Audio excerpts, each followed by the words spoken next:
What's up, y'all? It's your boy DJKillzownJones. Remember the name or remember you lame? We doing this is the 5th Minisode of the Beatz N Bitz Podcast. Now, we decided to have an early episode because I got some business that I gotta attend to, so we're gonna try to keep this short as possible. So, what's been going on, Breezy? What can I talk about? I have been working on a new character for something I'm doing, and I'm going through right now and tightening up some code here and there, and I'm looking for probably making some new ships and shit for people to blow up, but that's it. Oh, okay. So, I just got some I'm wondering why everybody keep resurrecting Meek Mill to give him more L's, because everybody's giving him L's right now. Okay, yeah, we was gonna talk about that. I'm gonna save my breaking news for the next segment. But yeah, man. So this week, Meek Mill jumped out there in Camden, which is right across the street, literally from across the bridge from Philly, to say F AR-Ab. Now AR-Ab, as he's affectionately known, the top goon in Philly, he heard the news, kicked everybody out of his studio because he actually took a hit, his own money, took money out of his pocket to immediately address Meek Mill on back-to-back. And it's like, and he railroading him on back-to-back. I don't know. I don't know why Meek Mill keeps on, like, he got bodied by Drake, and now he wants to go and holler at AR-Ab, which that's supposed to be his man, right? I thought they was cool, you know what I'm saying? I know they probably wasn't kumbaya, by the fire, you know what I'm saying? But they was at least on good terms, because last time on the last episode of Meek Mill beefing with somebody with Cassidy, AR-Ab spoke up on Meek's behalf to say, hey, Cass, you wasn't really out here in the streets, bloop, bloop, bloop. So everybody thought they was cool in the gang, and then he just said F AR-Ab. And a lot of people that was in AR-Ab clique was a lot of people, and not AR-Ab clique, but people like Techstone, shout out Techstone and the XIII podcast. He asked on Twitter, and I saw it, was he dissing AR-Ab or saying that AR-Ab snitched, because they had a case with him and Cassidy, and they had claimed self-defense and they beat it, so he came home, right? So there's apparently 2 dudes ran up on him and Cassidy or whatever, and they said that he snitched on somebody else that was with them that wasn't even with him in the song, right? And the want to know Meek Mill did. So anyway, AR-Ab stomps on him, and Charlemagne has been telling them to kind of cool out. You lost, move on. And today, just right now, Nicki Minaj has announced that she has got pregnant by this man. So I not already put that out there. The Dream Chasers had already said something about 2 or 3 months ago about her having this baby or whatever with Meek, right? And it was little memes and stuff out there about them having a baby, Onika or Omika or something like that. You know what I'm saying? Something like that. So I don't know, Breeze. I don't understand why he keeps on trying to get at Drake. Like, you still got Nicki. If he didn't, you know what I'm saying, he didn't put the bun in the oven, then like I don't like he this whole thing was over Nicki Minaj, and because I don't know, we really don't know. It was just him and Nicki probably sitting around, and she did what a lot of females do, is try to put 2 dudes against each other. And Drake, it wasn't really 2 dudes because it was just Meek, but I think maybe he went through her phone. This is what I think. He picked up her phone, or Drake called her phone, right? And he let it go to voicemail. She come back from the bathroom. She sit down. They start having this conversation. He starts getting in his feelings. So that's when he jumps on Twitter, and this is how this whole ordeal goes on. Like, right. That's how I'm feeling. Like this whole thing, like he brought this on himself. You know what I'm saying? And then they had the OVO Fest last week, right after we wrapped up the show, and they had did back to back like 2 or 3 times, and then he did a freestyle at the end. And while the song was playing, he had all the memes that they had. They even had Charlemagne in he got his show he promoted, Uncommon Sense or whatever, that's on MTV, holding the bottles. He sent the bottles to Charlemagne, right? And I was just like, this is, you know what I'm saying? This is guerrilla warfare right here, man. I'm in shock that this is actually happening. This is like Drake is actually, first of all, I didn't think Drake was even going to respond to this. And he didn't just respond. He borderline ended Meek's career. I wouldn't say he ended his career. He made him take the biggest L of his career. I don't think there's nothing else that Meek Mill could do wrong. You know what I'm saying? That could, you know, make him take a blow in his career, really, other than this. You can't go up against, I don't care if a person is ghostwriting, I don't care if a person had, basically, I don't even, address this whole thing, and I said it the last episode, Breezy, I don't even consider that mixtape, the songs on that the dude did the lyrics for, I look at that as just him singing the lyrics, or, you know, repeating the lyrics or whatever. I don't even think that's biting, because if you listen to this dude's song, like the reference tracks that's on the song, he's horrible. Like, he sounds horrible on the song. Like, Drake literally put this dude on the map by just rapping his, like, this is the story that he gave. He said they called him up to come to the studio and they used the songs that he had. It wasn't like, and then he made it his own, for real. Yeah. You know what I'm saying? Like, it wasn't even, I don't even consider, like, if we found out that all Drake's raps was written like by somebody else, like he does not know how to rap or whatever, right? Then you can make that case. And he even said, I don't even think it mattered at that point, because how many singers do we know who have songs written where they can't sing? They you know what I'm talking about. They booth singers. They ain't real life performers, and they ain't writing half their shit. So it's just like Jason Derulo. Yo, he was terrible at the fucking Ubisoft conference. Ooh, he was. You know he was. Like, who put this dude in straining to fucking sing right now? And then he sounded the same at the BET Awards. I'm like, this dude is a booth singer. He ain't no live singer. Nope. But yeah, it's like, I don't think it's a big, to me, rap has gotten so far away from authenticity of actually knowing how to rhyme and whatnot, that it's to the point where it's like WWE shit. It's like, who gives this shit, man? Because you know who your lyricists are, and you know who the ones who actually come and they do a freestyle or whatever. Like, Drake is nice. I ain't never heard, I heard Meek Mill's name, but I ain't looking for none of his songs.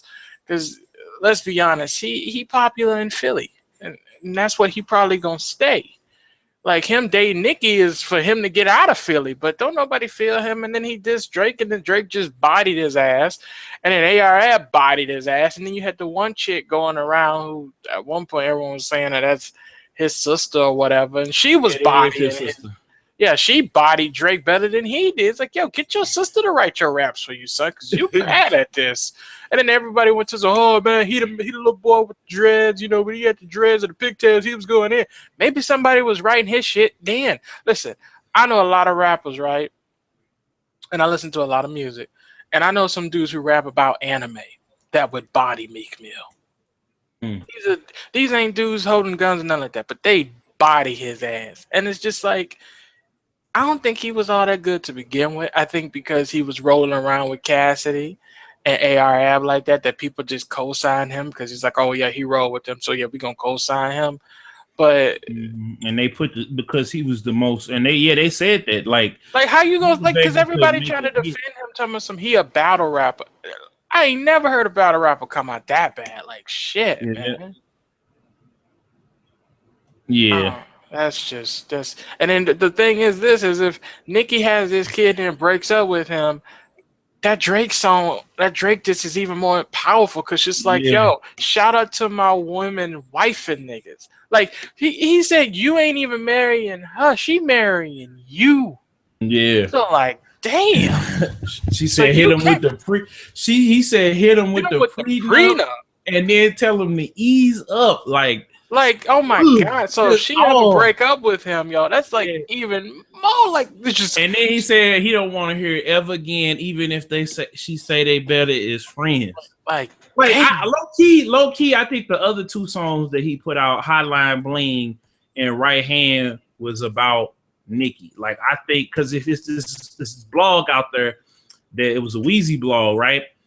And it's basically them sitting there bigging each other up from having the #1 album because I think quarter four just dropped, right? And Nicki had just put out what was it? The Pink Prit 2, and then the last one that it did well, but it didn't do that well. What was the last one? The re-up, basically. It was the Roman Reload, the re-up, and that was when High School was out, and so it was a part of in the vlog or whatever that they cut away from Wayne, Nicki, Gutta, and everybody else, right?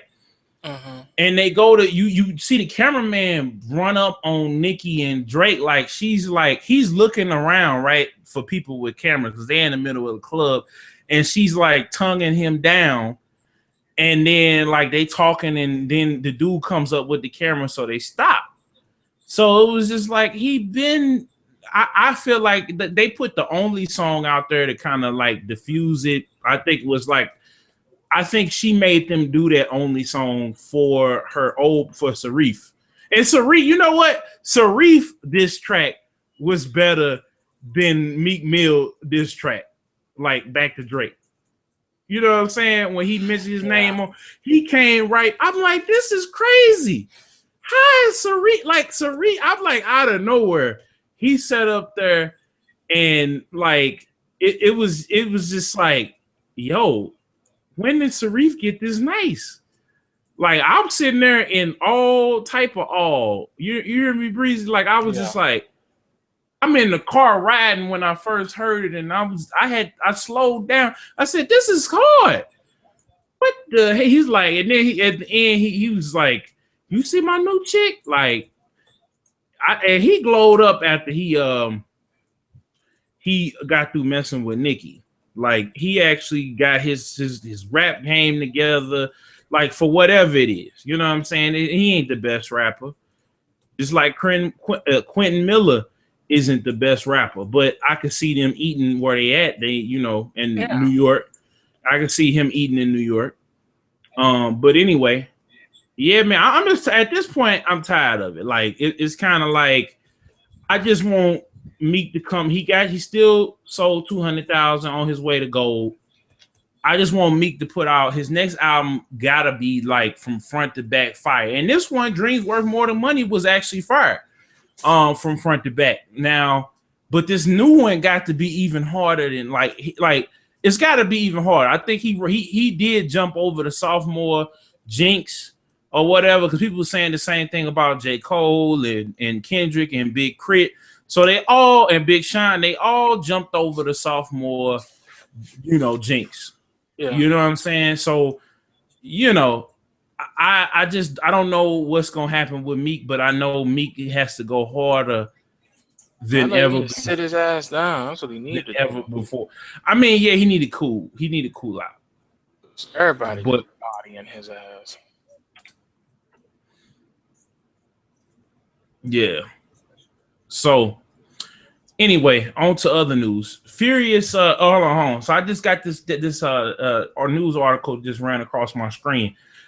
So James Wan, the dude who directed Furious 7, is joining in to the Mortal Kombat reboot. he's going to be a producer. Oh, that's gonna suck then. Well, no, Furious 7 was pretty good. Yeah. It wasn't as good as what was it? Was it part 5? Part 4? Part 4 was pretty hard when they had the original director, and then part 4 was the hardest one since the first one. But he's just producing it. I don't know who's going to direct it, but if they have the directors from whatchamacallem, from what is it, the Legacy series, and he actually has some good fight scenes in this movie. I'm gonna keep it 100, and I think that they could do something with him. The cats that need to be doing this Mortal Kombat reboot movie are the cats who make the YouTube shit. That's why I said the Legacy people, but I think that's who it is. If it's the Legacy people, then sure. But if it I've just decided that there are no Hollywood directors, producers that know how to properly adapt anime, game. They don't know how to, because they don't sit down and they don't actually watch the shit and talk to the original creators of the shit and bring them on. It's just like, yo, I got rights to make this movie. I'm finna do whatever the fuck I want to do. And then they get upset when it's like nobody go see the shit, or it bombs. And it's like, no, you ain't looking at your source material. You just pulling shit out your ass because you saw the fucking, summary from a fucking third grader on what the show is about. It's like, no, you need to sit down and watch the shit. Like, that's what you need to do. Like, it baffles my fucking mind how some of these guys get millions of dollars to direct straight up garbage. Like, what the fuck is wrong with these people? Like, that's so much waste of money, in my opinion. If I was Hollywood, dude, and I had the capital to make a film, I would go straight to the source. I'd be like, yo, let me get Ed Boon on board. Let me get all, especially if it's gonna be live action, right? Let me go get Ed Boon. Let me have a casting call for people who kind of resemble the Mortal Kombat people, and I'm gonna get stunt actors to do it who know martial arts, because that shit'll look authentic. Then you ain't got to train somebody to do all the punches and kicks. Like they'll be fluid and get it popping. But they ain't gonna do that shit, dude. Well, so okay, next thing happened, Gamescom. Now, a lot of news out of Gamescom. Yeah, a lot of news out of Gamescom. So Microsoft jumped up there because they E3 showing was kind of I wasn't too excited for what I saw. I'm just gonna keep it 100. I wasn't excited when I saw. I saw Halo. I'm excited for that. We saw the Tomb Raider. We was excited for that, but halfway through there, like when I'm more hyped about Mean Greens than your main, you know what I'm saying, off of 3 seconds of footage, something is wrong. Something is really wrong, and I shouldn't be feeling this bored. And people was hyped. People was going nuts at the Xbox. Oh my God, Xbox One, because they had all these games that's coming out exclusively for this. But see, when Sony did it, there was none of this outcry from the Sony fanboys. Because now I'm gonna tell you why that is. Because everyone already knew from E3, Sony had the shit on lock. Sony had damn near the best showing at this year's E3. Microsoft didn't come with really anything, so people already knew what to expect from Sony. This was Microsoft's second chance to kind of bring it back. So that's why you saw the Xbox people losing their shit, because they're just like, they do understand us. And meanwhile, Sony people were just like, okay, you had another conference, same old. Yeah, and see, I ain't being biased, but I thought that people were saying that this is what people were saying. Now, Halo blew me away. Tomb Raider blew me away. She run upside that mountain, and oh boy, and the avalanche, that was kind of dope. But people were saying that they won because of backwards compatibility, which is stupid, because they didn't win because of that. They only got 20 games. No, but this is what people were saying. This is what I heard. Well, they're retarded. Exactly. This is what I heard from the Xbox community at large. Like, you know what I'm saying? Like, this is what came out of folk mouth. So, but and I love the Gamescom conference. They came out with Rare Replay. They can't. Scalebound was first, I think. Scalebound looked like it. Whoa. No, I don't know. I'm shaky on Scalebound now. It looked pretty dope though. It looked kind of like luck is one thing, play is another. I'm shaking on Scalebound. When we get it, we got to get it in our hands to really get. Then they showed Crackdown footage, and I was kind of like, eh. And you know, a Quantum Break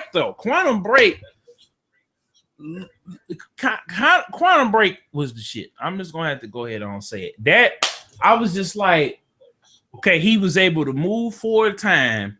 Like this is what was that one FPS? What was it? Time Watch or something? Time Splitters, I think it's No, not Time Splitters. Time Splitters, they jump through time. I'm talking about like Haze. Oh no, Haze. No, not Haze. It was time something that they had. It was on PS3 and Xbox 360 and PC. But this is what that game was supposed to be.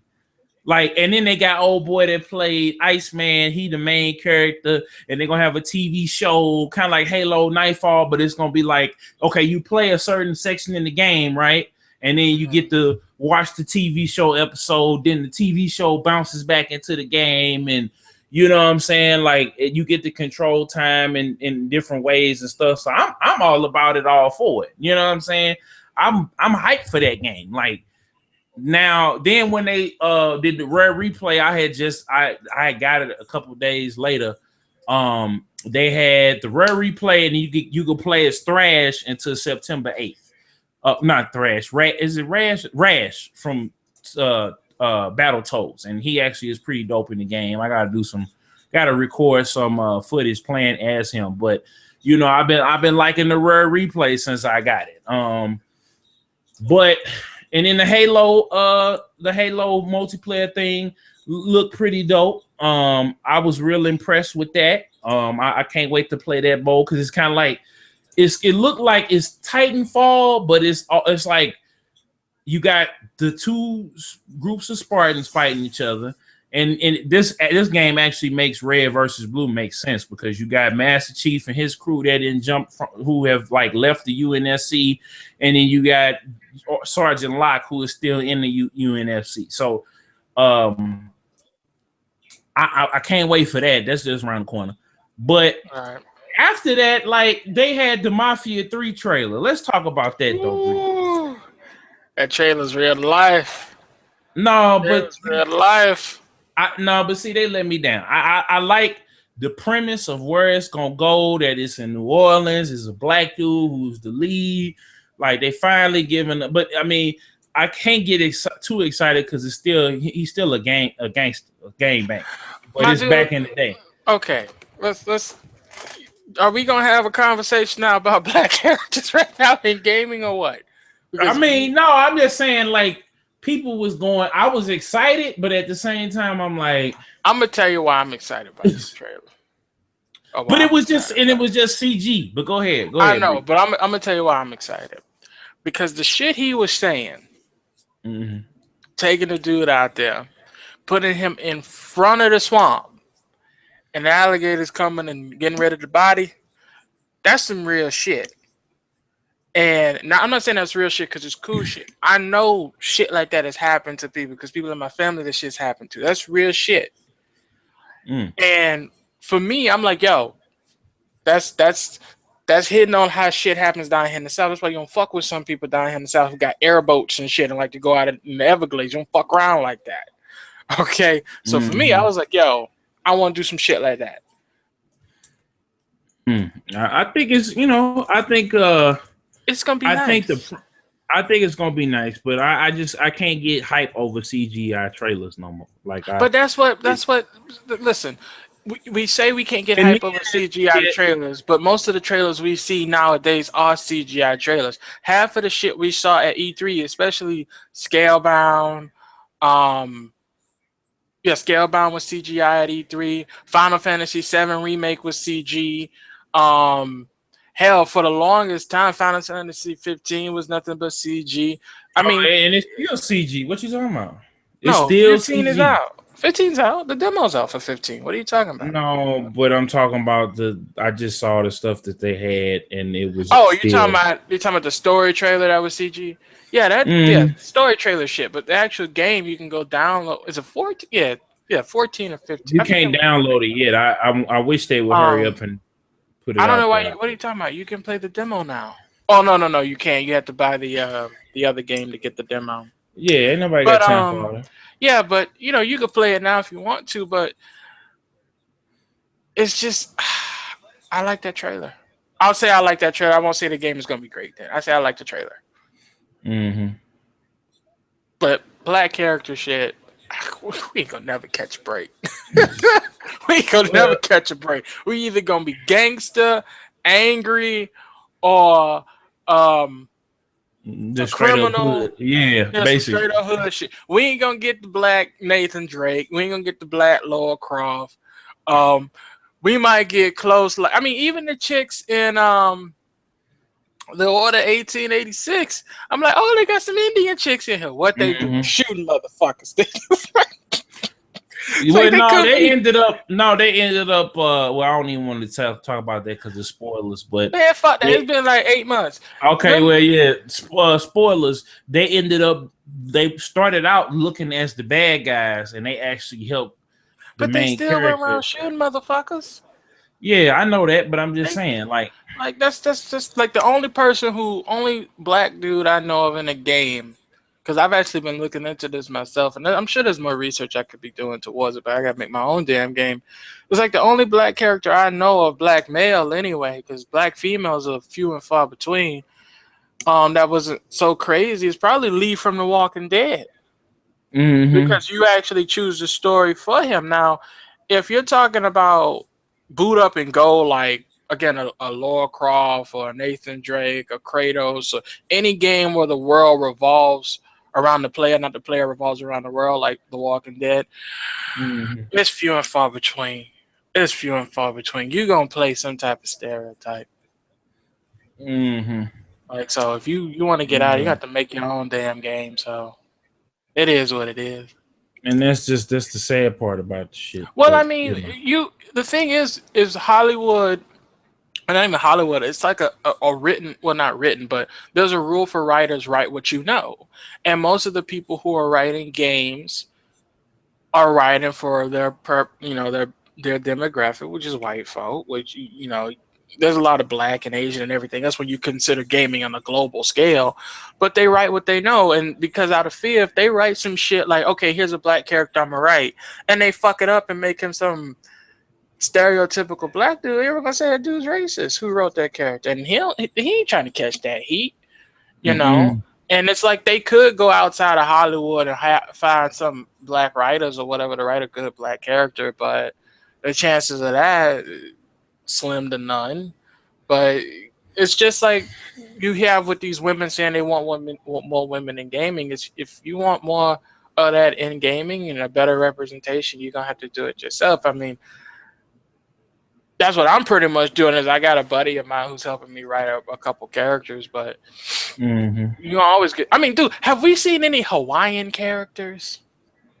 What about Native American lead characters in games that ain't like T-Hawk from Street Fighter? And that's another thing. You start listening. This is real shit. Because I tried having this conversation with somebody the other day, and I know I'm going on a long tangent here, but I tried having this conversation a few months ago with somebody else about this. And the moment you start mentioning this type of shit, they want to go and name all these fucking Street Fighter and fighter game characters and all these creative characters. That's great. That is awesome. But where's my Blade? Where's my Spawn? I know Spawn, angry black man, still another fucking trope. But like, where's my guy who's like, yo, some shit happened, I'm just trying to survive, and then they'll go, oh, well, Left 4 Dead. And it's like, okay, I'll give you Left 4 Dead a little bit, but where's the rest of them, So it is what it is. So moving on from that, we got a couple more things. Dr. Dre dropped the album last Friday, and I listened to it. I heard a few records about it. I think from what I heard, I like it, but I can't give my full review on it until I seen the whole rest of the whole thing. I'm actually getting ready to buy it in a second. So there was a few tracks I like. Okay. Just a few. So do you think that it is quality for is it a quality Dr. Dre album or is it a fire Dr. Dre album? What I'm gonna say is gonna sound like blasphemy. I ain't never really been looking for Dr. Dre like that. Oh, okay. So you really some of the beats are ridiculous and some of the songs are hot, but it's just like it's hit and miss with me, you know what I mean? It's definitely not a front to back. For me anyway. For some people it is. Okay. We got one more story I want to put in here before we talk about our last topic. So Sci-Hi the Prince dissed Kanye because he got dropped from Def Jam and I guess Good Music.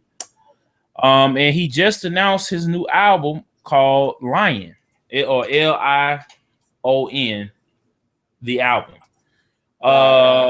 So you know what I'm saying?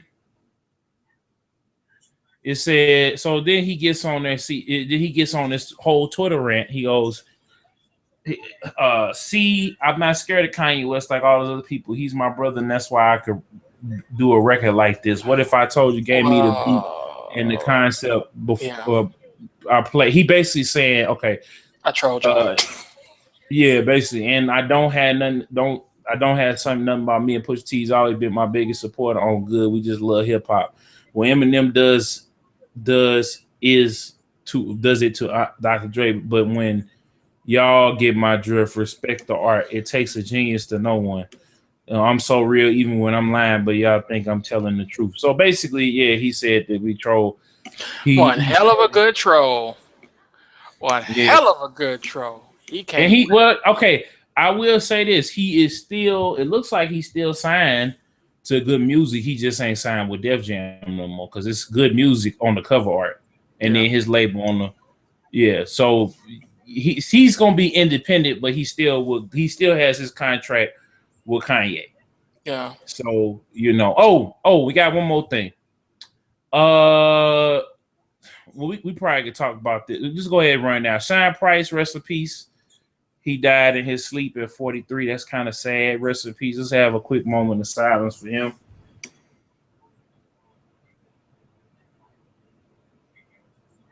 Okay. So he just died. Like it wasn't he didn't have no big health thing. He was just they don't know why he died, but he just died. You know? So yeah. He whatchamacallem, he got another album that's coming out at the end of the month, but that's crazy. One more thing before we get to Dragon Ball. Mos Def challenged challenged a whole bunch of rap. He basically put out a challenge to all the rappers. Lupe answers the call, and Mos Def backs out. What's up with this? What's happening? You know what I'm saying? Like he says that I don't understand why he said that. I don't know. I don't understand why he said he's not. It was just kind of weird to me. I might do some more digging, but I think he didn't expect anybody to say yeah. But the thing is like I like Mos Def, but I feel bad saying this shit, but like he ain't been relevant and I don't know when since he went overseas and done decided to do whatever the hell he over there doing. I don't know what he doing, but it's like I see a lot of the old school artists. They got fans, but it's like they trying to do the new school thing, but it's like they gotta understand they old school fans, the people who rock with them, they ain't on Twitter like that, they ain't on Instagram like that. You gotta stay, like Charlamagne said, you gotta stay relevant. You got to stay in the eye, whether you tweeting something out, performing, talking about hit you up on Instagram, some. Most Def ain't out there like that. I don't know where the hell Andre 3000 at. Or Big Boy. I don't know neither one of them at, but I like them. But it's like, I don't know where they at. Like, remember when Missy came out of nowhere for opening up for, who was it, Katy Perry? And it was like, who's this chick? She's awesome. She is great music. Like, yo, Missy's been around since the 90s. Where y'all been at? People don't. Yeah, I don't know either. Oh, we got one more thing that happened. OG Mako and Migos get in a Twitter argument. Oh, fuck that. Next topic. But see, no, this is what makes it interesting because they own the same label though. Like it's OG Mako. How's that interesting? No, I'm saying because they got an argument over something stupid, and then don't they always? No. OG Mako has argued with everybody else except they on the same. You don't argue with the person on your label. Like he should learn that from Lil Wayne. Yeah, like, you do. Just do it like they doing it now. But see, that's kind of stupid. Like they were arguing over who made dabbing. You know what I'm saying? So he says Skip the Flipper brought dabbing to the forefront, not the Migos. Flipper been dabbing in every video he's been in. Wait, Migos dabbing as in smoke dab? No. The dance. Not. I don't even know what the fuck that is. They have a dance where it's basically doing the motion of I guess dabbing. I don't do drugs, so I don't know. It sounds like this is some stupid shit that nobody needs to care about. So on that bombshell. No, I'm just trying to figure out so that Migos come out of nowhere and they say the Flipper Man is Migo family. OG Mako, let's see you set a trend. Rookie. And then they put him on there. Or it might be, I don't know, Jose Guapo. Only you want to know? Then Soulja Boy shows up and let's see, both you motherfuckers set a trend. Like, come on. Get the fuck out of here talking about some trend shit.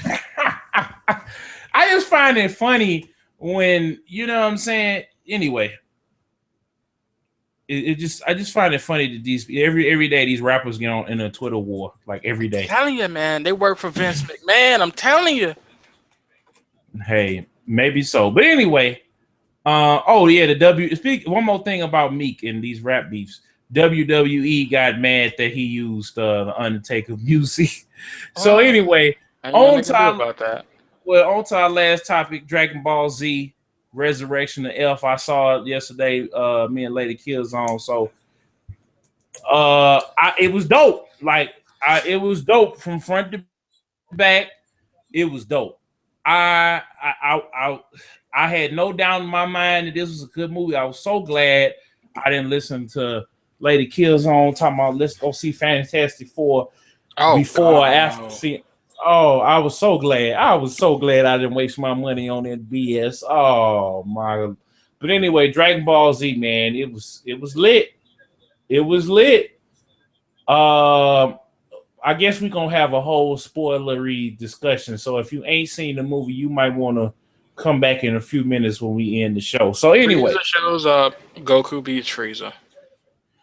Yeah, well, it was more to it than that. Let's get deeper into it. So.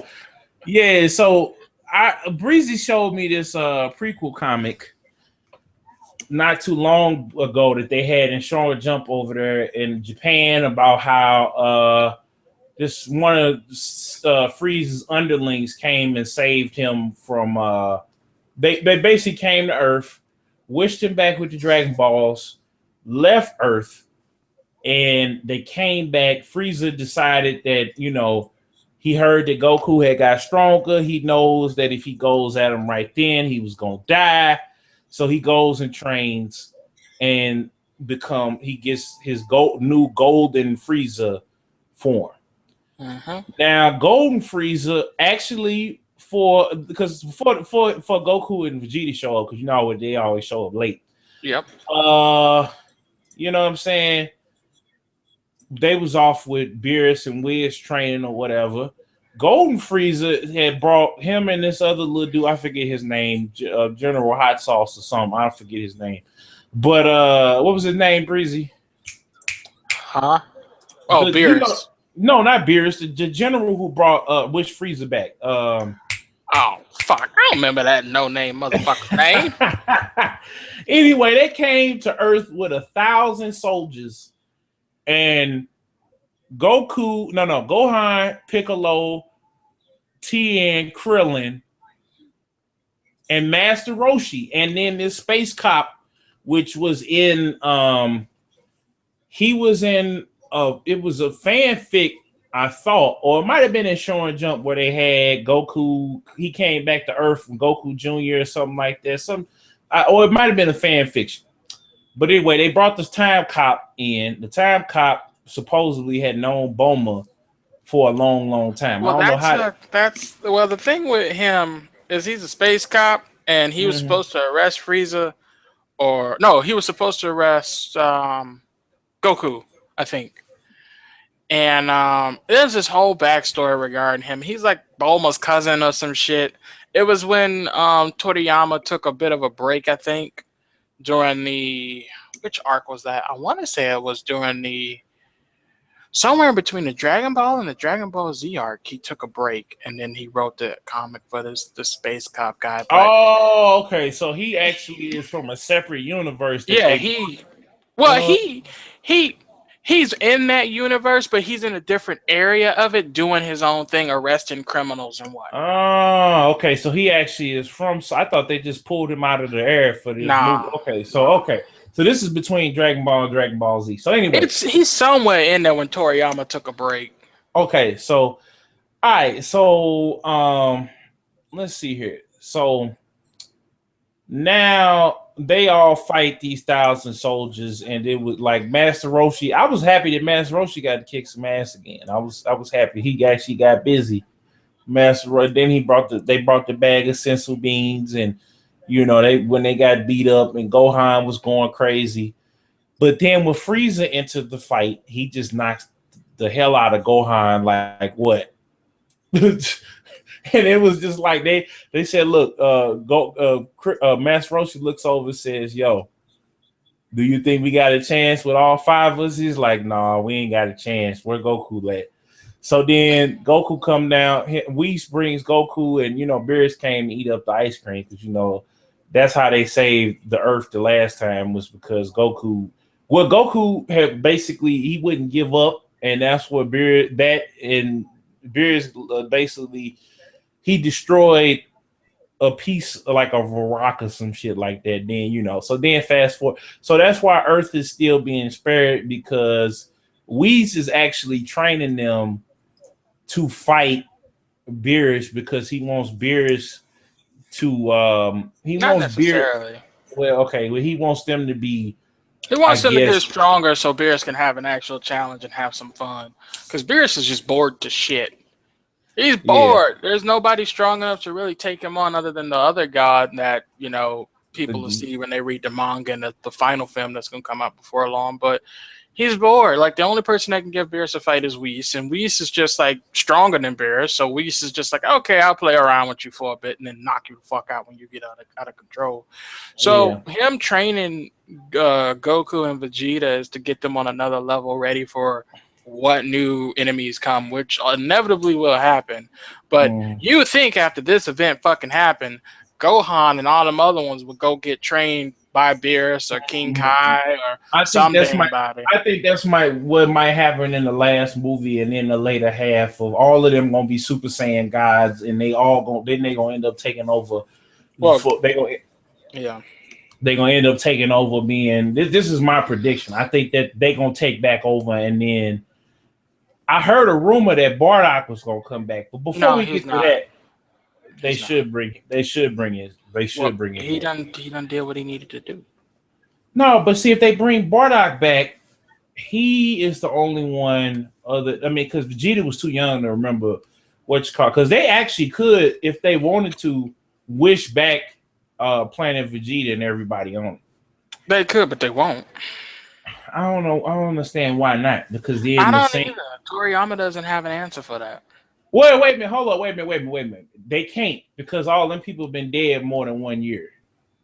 The dragon on Namek can bring them back. Yeah, but then they had to bring Namek back, and it's too much.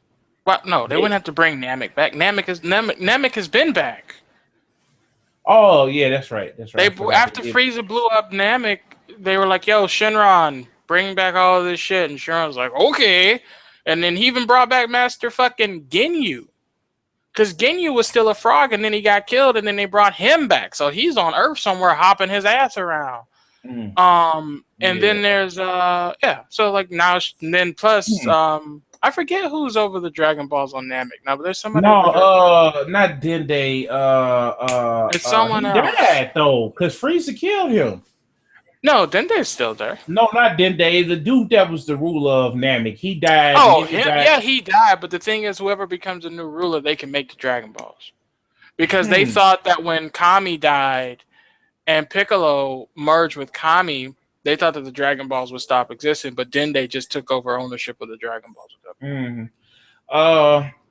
So anyway, into the movie. So then Frieza come up. He run up, knock Gohan out. They get Gohan with sense being. They come back. Goku and Frieza start fighting. And when I tell you the people was going nuts in the movie theater when they actually started fighting, it was just people be kind of talking off to the side and you hear little noises and shit in the movie. It was dead silence.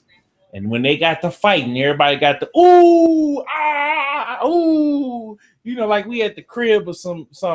You know what I'm saying? People watched it in their pajamas and their underwear. So then Frieza gets to breaking Goku off, and he was giving Goku a run for his money, and then he announces that Frieza's new form, he ain't used to it. So Frieza realizes this is true. So then Goku gets cocky.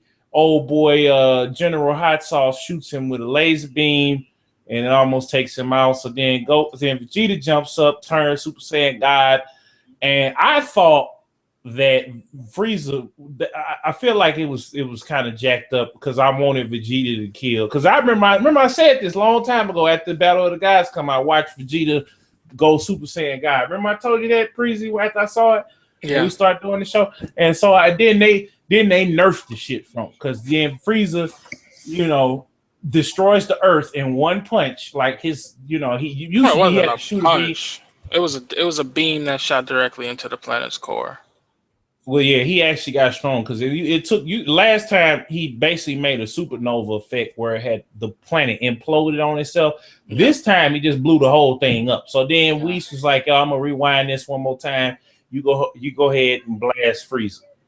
So then him and Vegeta start tripping. And that was the end of the movie, basically. So, and then, the real end of the movie was after the credits when you see Frieza in hell, and his version of hell is him being webbed up in this little spider web, and these fairies is like flying around singing, and these little teddy bears and little stuffed animals. The shit is going around and playing on drums, pretty much harassing the shit out of him. I said, dang, because I was thinking of it. I'm like, I was wondering because it's like HFIL for them, the Hell and GT. That was kind of just like they loved that shit. Him and Cell was whacking everybody and killing all the other people, and that's fun. So I like that Toriyama was like, wait a minute, no, we got to bring this back because what would Frieza actually hate?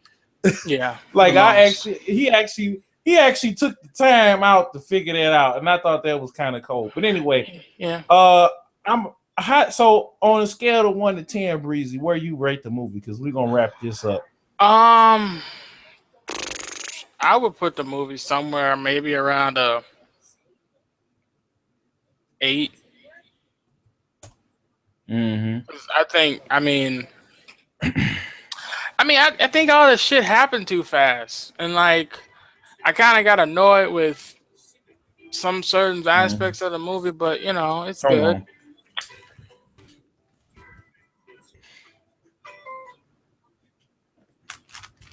Yeah, I agree with you. It did kind of happen way too quick.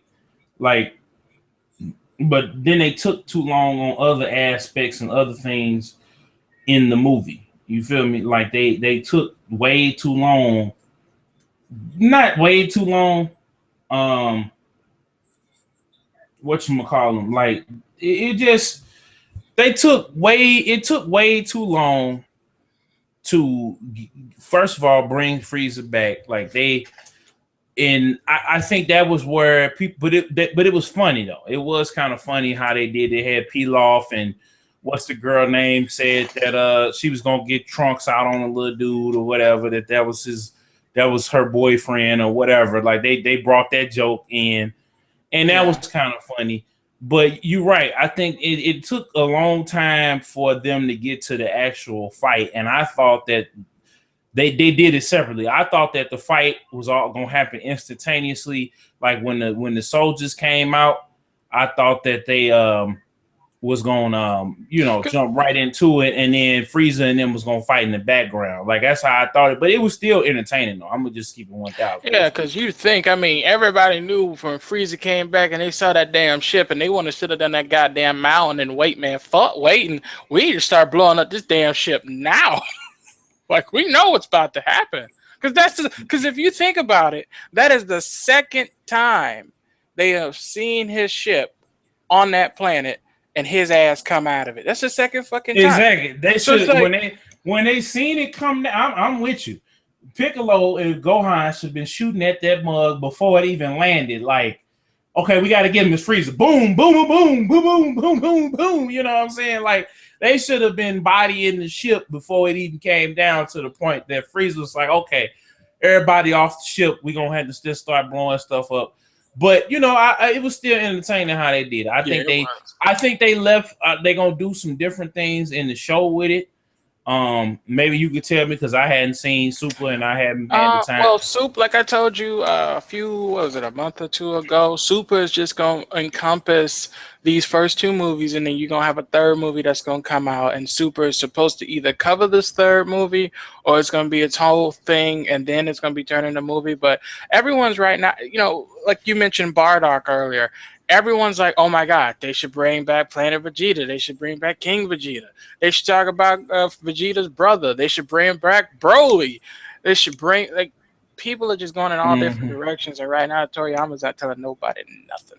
Mm-hmm. So, yeah, this been the Beatz N Bitz Minisode number 5. We hope y'all enjoyed this episode. We'll be back next week. Make sure y'all follow me on Facebook, Twitter, Instagram, DJKillzownJones, DJKillzown, Twitter and Instagram, Facebook, all that. YouTube, make sure y'all subscribe if y'all watching. And I'm working on getting it on SoundCloud and iTunes and stuff. It's just wait on it, I got some big things in the big things I'm trying to work. Yeah, pretty much. We got some things I'm gonna be bringing. I got some things I'll be working on with Breezy, working on the game. So until next week, man. Breezy, thanks for all always for jumping on and co-hosting this mug. No problem. All right. So we out. It's your boy and your other boy. Right. Yeah. Peace.